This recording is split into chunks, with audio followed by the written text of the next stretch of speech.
James is a mixed traffic engine. He can pull both freight cars and coaches. He's proud of his smart red paint, and so is his driver. Everyone says you brighten up their day, James. One morning, James whistled loudly at the other engines. Look at me. I am the smartest, most useful engine on the line. Rubbish, replied Thomas. We're all useful. Sir Topham Hatt says so, and he's head of the whole railway. You know what, James? Added Percy. What? Replied James. You're getting all puffed up. James huffed away. Later, he was still boasting. I'm the pride of the line. I saw you pulling freight cars, snorted Gordon. You're only a goods engine. I pull coaches, too.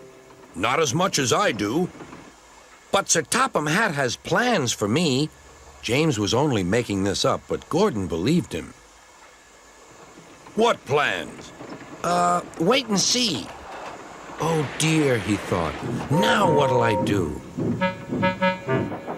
Thomas was shunting shining new coaches. Good morning, James. Are those coaches for me? Asked James hopefully. No, these are for Gordon's Express. I'll fetch your freight cars next. But James was going to play a trick on the other engines. Actually, Thomas, I'm taking the coaches. Sir Topham Hatt asked me to tell you. What about the cars? Asked Thomas. Give them to Gordon. Come on, Thomas, said his driver. Orders are orders. So when James's driver returned, James was coupled to the coaches and he puffed away.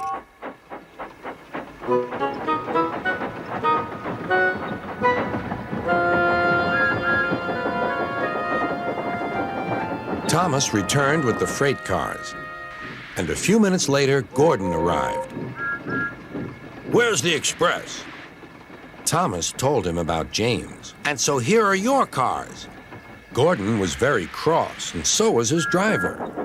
Wait till Sir Topham Hatt hears about this. Meanwhile, James was enjoying himself enormously.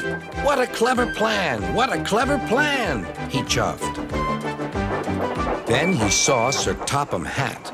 Some jokes are funny, but not this one, James. You have caused confusion.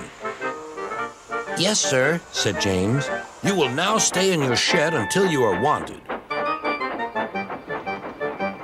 The other engines teased James. I wonder who'll be pulling the express today, said Gordon. I expect it'll be you, replied Henry. James is stuck in the shed for being silly. James felt sad. Next morning, he went back to work. Hello, whistled Thomas. Good to see you out and about again. I'm sorry I tricked you, said James. Are these my cars? Yes, replied Thomas kindly. They are pleased to have you back. James set off to the harbor with his train of freight cars. He bustled about all day, pushing and pulling them into place.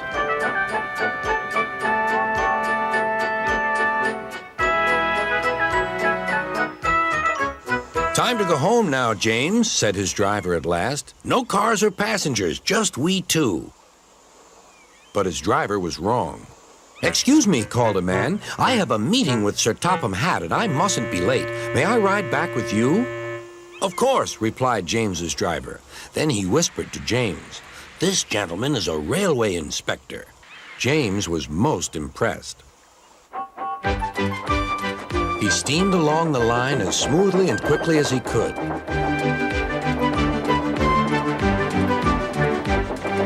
Sir Topham Hatt was waiting on the platform, and the railway inspector greeted him warmly. This clever engine gave me a splendid ride. You must be proud of him. Yes, indeed. Once again, you are a really useful engine.